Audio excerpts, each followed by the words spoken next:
Morning, Michelle. Thank you so much for joining me. It's really great to have you here. I wonder if we could start with you just introducing yourself and telling us a little bit about your background and where all this research started. Sure. Thank you for inviting me to come and talk with you. So yeah, my name's Michelle Newman. I am a PhD researcher at City University of London, and I research traumatic brain injury. So how I ended up here is actually a bit of a journey. I wasn't naturally in researching psychology or researching brain injury. I actually started my world of working within banking, but I did my degree via the Open University whilst I was working, and that's kind of how I've ended up here after 20 years of working in banking. I've ended up researching brain injury. Yeah, that's absolutely fascinating. Are there any particular things during that journey that have really struck you?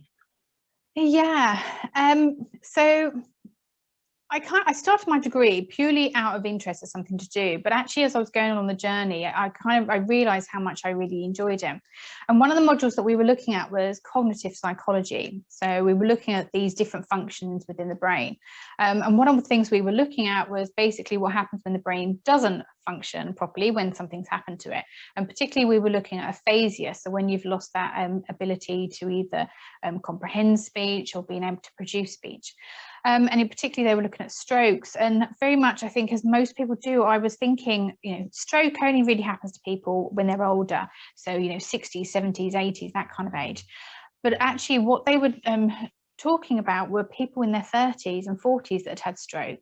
And it just really hit me at that point. I was at that age myself, and I was thinking, wow, to just wake up from something that was completely unexpected, unplanned, it's not something necessarily that you've caused, and to not be able to speak, and that is be able to communicate with people, and that is such an impact. And that really kind of defined for me, I felt at the moment, this is definitely what I'm interested in doing, and this is where I want to be working with, is looking at what happens when the brain is not functioning as we would normally expect it to.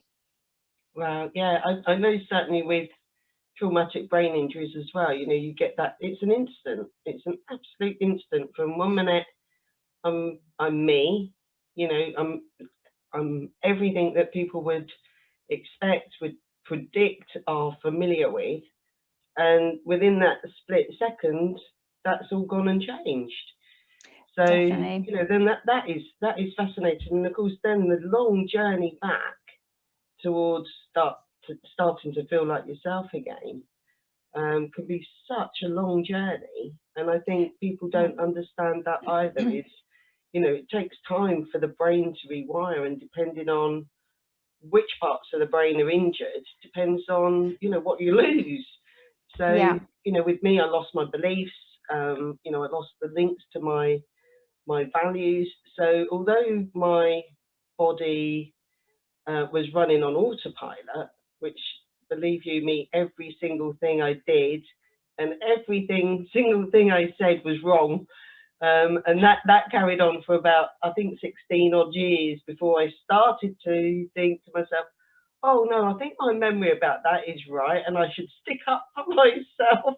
Yeah. So and it's just this tremendously long journey, and I don't think people realise just how much can be affected. Yeah. So, and I think one of your recent videos that you've uploaded this week touches on actually how many different incidences you can have acquired brain injury from. I mean, obviously I'm specifically looking at traumatic brain injury, and that can come from so many things, but actually you can have acquired brain injuries which happen from so many more things, and obviously each of those has a different impact. And yeah, as you say, it's the journey from actually what's happening to kind of, well, it's a journey, a continual, I guess, recovery journey for some people. And yeah, it's a long journey. My supervisor actually has quite a good analogy about this, and she often talks about, if you break your arm and you think about, actually that's like one bone, and long that takes for that to repair and get back to functioning. And if you think about actually how complex the brain is in comparison to how complex the bone is, it's not surprising that it takes that many years. And I don't think people necessarily understand that, or even kind enough to themselves to allow themselves to give that time to recover. Yeah, absolutely. There was a great quote actually from Sam Shepherd, who's down at Headway East Sussex. He's involved there, and I think he's also on the board at UCLIF. And he said, it isn't that we're never better, but we are always improving. And I thought that's a really great way to say it. And of course, most people don't understand, again, coming back to what you were saying, was, you know, that is a lifelong improvement from there. So, you know, it isn't, it isn't just, I'm going to wake up tomorrow morning and everything's going to be better, like my broken arm, and I can suddenly, you know, use that broken arm to take the lid off a jar of pickles or something, because it doesn't work that way. And a brain injury is very much a hidden injury, you know. If you've broken your leg, you're going to have a physical limp potentially. With a brain injury, it is all hidden. You might have had an accident that you've had some physical damage externally that recovers, but the inside is still not recovered. And yeah, it's just another complication to the challenge of brain injury. Yeah, absolutely. I'm here 20 years on. I look great, you know, but I've looked great for 20 years. So, but here I am 20 years on, and every day, if I do something even slightly different to the normal, I think, oh, I wasn't aware of that. So, you know, there are things going on within the executive systems that I'm still not even aware of. And until you're really aware of it, you can't fix it. But of course, how we're helped at the beginning, and I always remember my occupational therapist saying to me, you know, right at that acute stage, you have this window, they call it the golden window of opportunity, that lasts about 6 months. And how aggressive your rehab is in that first 6 months can make a huge difference, because the brain actually rewires a lot more spontaneously in that period, apparently. That's what I've been told. And I thought, you know, that's so crucial that people are helped very, very early on, and are given information very early on, and support. And I think your research is aiming to try to do something there, isn't it? Is that so? What we're looking at is, as I say, we're looking particularly at traumatic brain injuries, and I'm looking at the milder end of the spectrum. So we're looking at what might be referred to as a concussion, or with as a mild brain injury. So we're looking at those people that have had a loss of consciousness for less than half an hour, or it could be that they've not actually lost consciousness at all, or they've had memory loss after their injury for less than 24 hours. So it's very much within that kind of slight range. Now, some of the challenges that we have around this is that people don't always seek medical care when they have these injuries anyway, because it can be, well, you know, I haven't lost consciousness, I'm not struggling with memory, so it might not be perceived as being that much of a problem. But actually, the people that do go to seek medical care, usually what happens with, particularly with concussion, what you're being told is that you're probably going to recover within a few days, within 2 weeks, and certainly by 3 months, you should be back to full functioning. Now, that is the case from research. We know that is probably the case in about 80 to 90% of people, but obviously you've still got that window of people that aren't making a full recovery. And just because it's only a small amount of people doesn't mean that we should ignore those people. We still obviously want to be helping those people. So yeah, what we're looking at is people that have had these mild head injuries that are still struggling with something still not functioning properly after that 3-month window. And so basically what we're looking at is how can we assess and understand what it is that's not working quite properly underneath, so that we can actually get people support. Right, that's brilliant. So how are you looking to try to do that? I think you're trying to do something slightly different to normal neurology. neurological assessment, aren't you? Yep, so we look at neuropsychological assessments. So for anybody that hasn't actually had this, this is psychologists that are basically looking at understanding what's happening when somebody has had an acquired brain injury. And we have a series of tasks which we call neuropsychological assessments. And what each of those is doing is it's tapping into a different part of brain functioning. So we're looking at how the behavioural aspects of what somebody's doing, what we can try and make basically decisions. Like it provides us with an indication of maybe what's happening within the brain. So what we're looking at is existing neuropsychology assessments. Currently at the moment, they don't really pick up on the damage that happens within mild brain injuries because it tends to be quite nuanced. It's quite subtle what happens. It's not like somebody who's woken up and they can't speak. They've woken up, they've come around from their injury and they can't form new memories. There might be a bit of that for a short while, but we're talking at that 3-month period. It's not a catastrophic loss of functioning. And the trouble with that is trying to pick that up within the assessments. And the assessments that we currently have within practice don't tend to typically pick that up. Now, that is the problem with that is exaggerated because you also don't tend to see damage come up on neuroimaging as well. But what we're trying to do is actually look at some of the tasks that we've already got, but look at them in a slightly different way. So it's not trying to recreate the wheel per se, but actually how can we use what we're already used to using within clinic, but being able to look at it in a slightly different way to pick up on these slightly nuanced effects that we're seeing after concussions and mild traumatic brain injuries.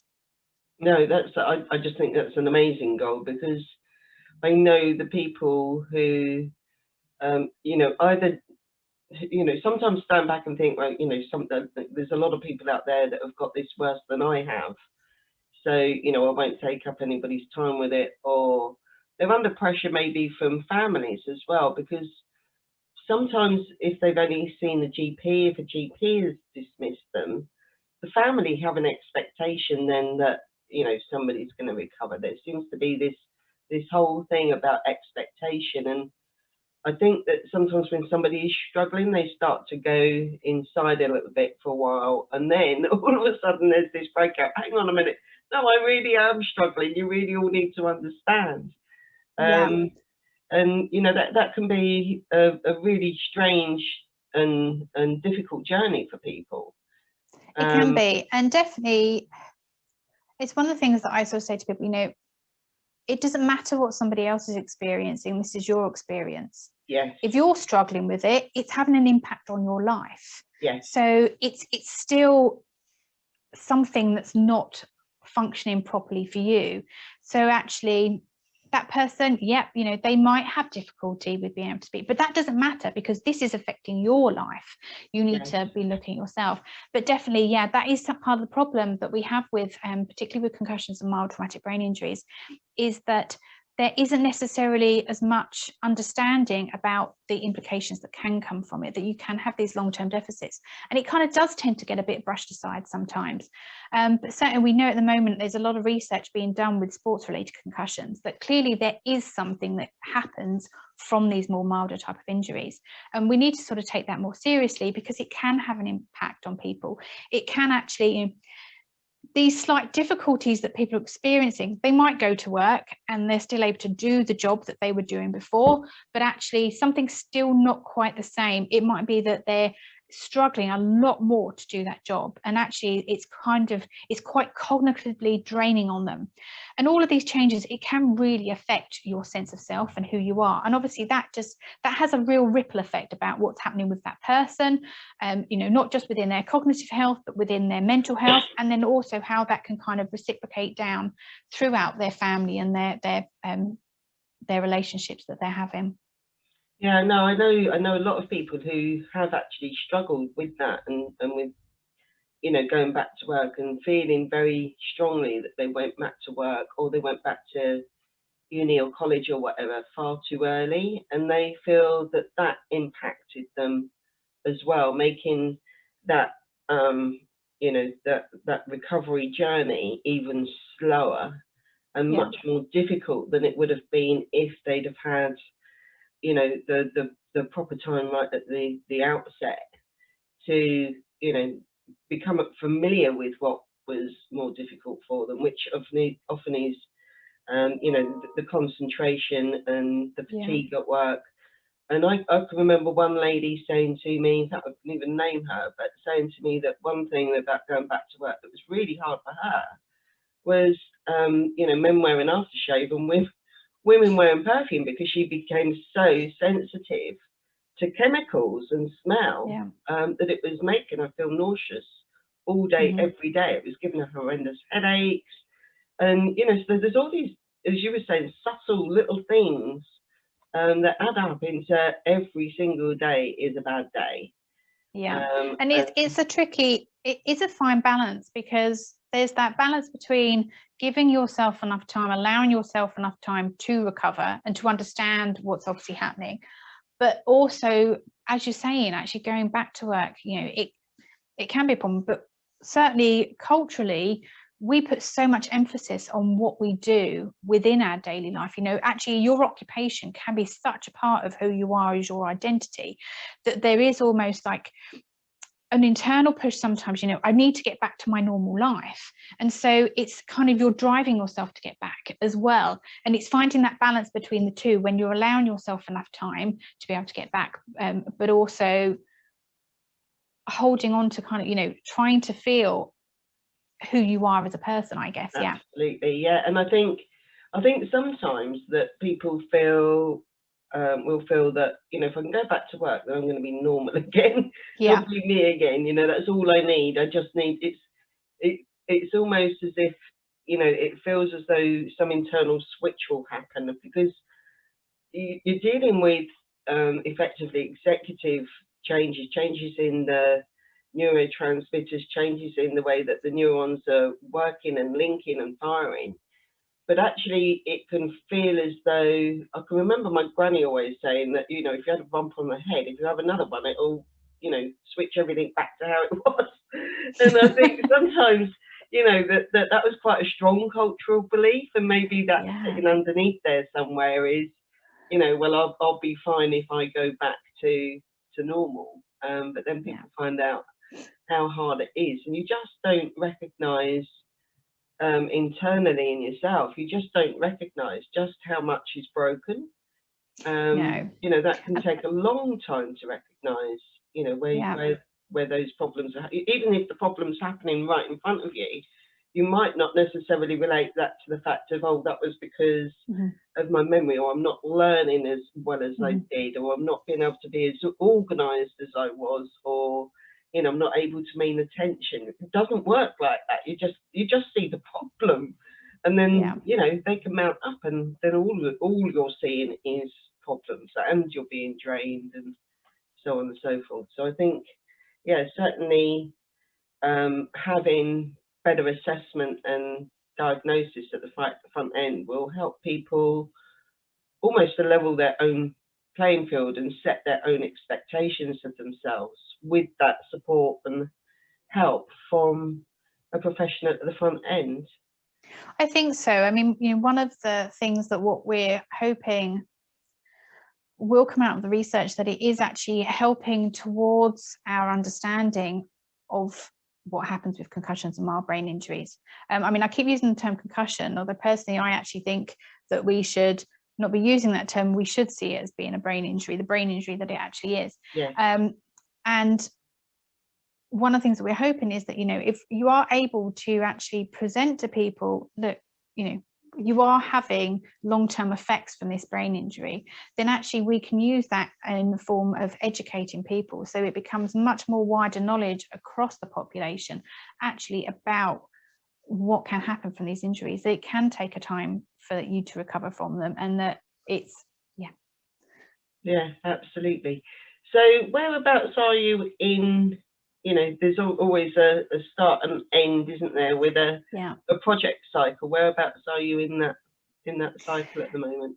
So we have completed all of the collecting basically what we call our baseline data. So we carry out these assessments, and we have people that haven't had brain injuries to do those assessments, and that basically gives us a general idea across the full spectrum of population how people would perform on these tasks. Then what we're currently now doing is we've started to collect the same tasks with people that have had brain injuries. So we are looking for people that have had a traumatic brain injury within those milder ranges. So that's whether you've had either been given a diagnosis of a concussion or a mild brain injury. You don't necessarily need to have sought medical care, but if you think you have certainly had something within those ranges, we would be really interested in speaking with you. And what we're asking people to do is, because of COVID, everything is COVID safe. We've had to move everything online. So we ask people to take part in an hour and a half basically session with myself, and we'll get you to do a series of these tasks, which all goes into this bank of data that then hopefully we'll be able to get some really good results at the end of it, which demonstrate that this task that we're looking at should provide us with an indicator. It's not going to necessarily give you a full diagnosis, but it can certainly give us another indicator that goes with all the other information that we can get about brain injuries, that there might be something that's going on, that we can actually try and get people support for this. But we're also looking for people, what I should add as well is we want people that have recovered as well, people that have had these concussions and mild brain injuries, that they think they have had no full recovery, because we want to be able to look at the difference between what it is that people, you know, that have made a full recovery to those people that are still struggling with symptoms. Oh, fabulous! So I can put a slide up at the end of the video that will give all those contact details. That would be great, and we are always welcoming people to take part. So we need about 110 people is roughly what we're looking for. We've currently got it at 10 people, so yeah, we've got quite a way to go with this. Oh wow. Yeah, but yeah, we would welcome anybody that's interested. And you know, it can be a bit daunting taking part in research. I was thinking about this morning, about you and me having this conversation about doing this recording and getting nervous about doing public speaking and things. And I was thinking, you know, actually it must be, I can imagine it must be quite daunting trying to do this, but hopefully most people that come at the end of it, I do think that they generally tend to enjoy, or they've found it interesting. They might find it a bit tiring, but they've found it interesting and the task they've done. And I always provide people with feedback about what's been happening, basically not with feedback about how they've performed, but with some more information about what it is exactly that we're kind of looking at. And hopefully when we get to the end of it, what I would do if people are interested, and I can provide people with a report of some of the findings that we've had across the whole of the study that we're doing. Which would be fabulous. Yeah, that's really, I think it's always fascinating and interesting for people to know that when they've taken part in research, to know, you know, where did that lead to? You know, did it lead to clinical change? Did it lead to, you know, and that's a really long process in itself, isn't it? Of having, you know, the research results published and so on and so forth. That can be quite a time-consuming process. Yeah, it does take quite a while to sort of get from start to end. And usually most of anything to make a significant change in healthcare is usually a lot of studies. There's been a lot of studies that gradually have built up over time about it. But even if we have studies that we might not necessarily have had the results from it that we were hoping for, we're still learning from that. So that's actually still informing us about what we're doing. And it's so important that we are able to do this research, because without having the research, we're not able to inform what we're doing with healthcare. Yeah, absolutely. Was there anything else that we've missed or I've forgotten to ask you that you'd like to add? Or no, I think that's it really. Yeah, definitely. But so, yeah, I'm more than welcome if anybody has any questions about anything or is interested in taking part, then please do get in contact with myself, or obviously they can contact you and you can direct them to them, and then point them in the right direction, which I'm always happy to do. Well, that's fabulous. It's been really great speaking with you, Michelle. And thank you for inviting me. Every success with the project. Thank you. Thank you.